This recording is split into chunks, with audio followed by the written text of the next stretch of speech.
Okay, this is how you get started with your junior duck stamp and finding a duck. You go onto your iPad. I know that probably looks backwards to you because this is on the photo booth. You scroll on your iPad down to the page. This year it's on page 6, and it has a list of permitted species. On that list of permitted species, there is a red-breasted merganser. That's the one I'm going to show you. So I look under mergansers. It's red-breasted merganser, and it tells you its scientific name if that's what you want to find too. And then from there, you look it up. So I am going to look that up. Okay, I like Bing for pictures. On Bing, I've already typed in red-breasted merganser. So red-breasted merganser. I want to search for that because I want to find pictures. I go images. And it's looking for images, size. I want big ones so they're not all pixelated. So I choose large. On Google, you have to go to more and then image size and large. Okay, so you can find large ones. And then I want to find pictures where they're in the same plumage so that they look the same. The males in breeding season have the redder eyes and the females have a little bit more color. Okay, and that's what I'm looking for. So I am looking through these pictures and I pick out several. This is one of the pictures I picked out. So I click on that, it brings it up, and he cute. Looks like he's singing. On the bottom of the picture, the name Colin Knight is there. That is the name of the photographer.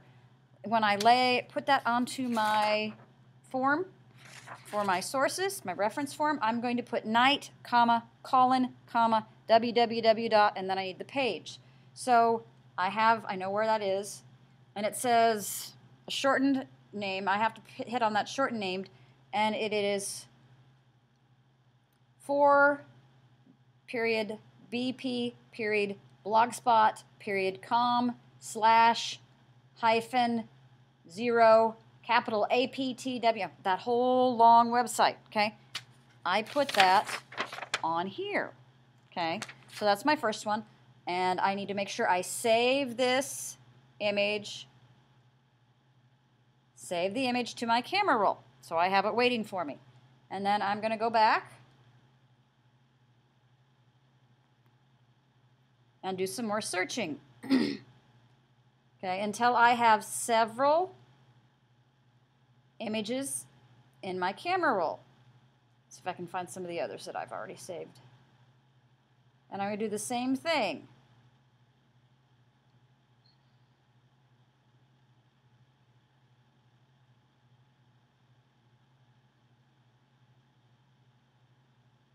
Okay, so I would click on it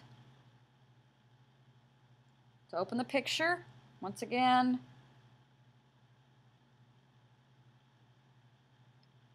I didn't want to open. Try that again. Okay, like here's one. Open it up. I want to go to view page. Waiting for it to open. Okay, I find the one I want. Underneath it, it says John Schwartz. So when I put this on my reference form, it's going to go Schwartz, John, www. I need the whole long one. birdspics.com/North-American. Okay, that whole thing. And I need 3 minimum pictures. Okay, so I have that done.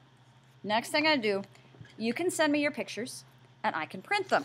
Here's some of my printed pictures. Yes, they're printed in black and white. And you need to decide sort of what size. This is one of my pictures, okay? And you notice I've already gridded in inches. Okay, this is one of them I'm using. This is one that I'm using. Gridded her too. This is a male, this is a female. They're both in breeding plumage. Okay, I wanted to make sure they're both in breeding plumage. And then I wanted to change the girl's hair, so I like her hair better. So I printed her out, and actually I forgot. This one's in non-breeding plumage, this one's in breeding plumage. So I'm going to change her colorations to hers, okay, to make sure it goes with the male in breeding plumage. So I have these pictures, and I actually printed out several extras. Okay, I like the fish in the mouth. That's why I chose this picture. I have one of on a rock, so I can see some details of the feathers in back if I needed to. Okay, and I like the guy that looks like he's singing. I might not use it, but you know, I like this, the breast pattern. I can see it really well here. So I take the pictures, I grid what I'm going to use. Okay, I gridded those out. I gridded my paper. Okay, see I have the grid on here already. I used my grid to draw this out. And then I'm going to transfer this to another piece of paper. I have carbon paper. This is carbon paper. One side, it's shiny. One side, it's not so shiny. Okay, this is the side that goes up. I put the shiny side down onto whatever I'm going to do on this. I'm going to paint mine. So this is on a piece of canvas. Okay, so I laid this on top of my canvas, shiny side down. Laid my drawing on top of it,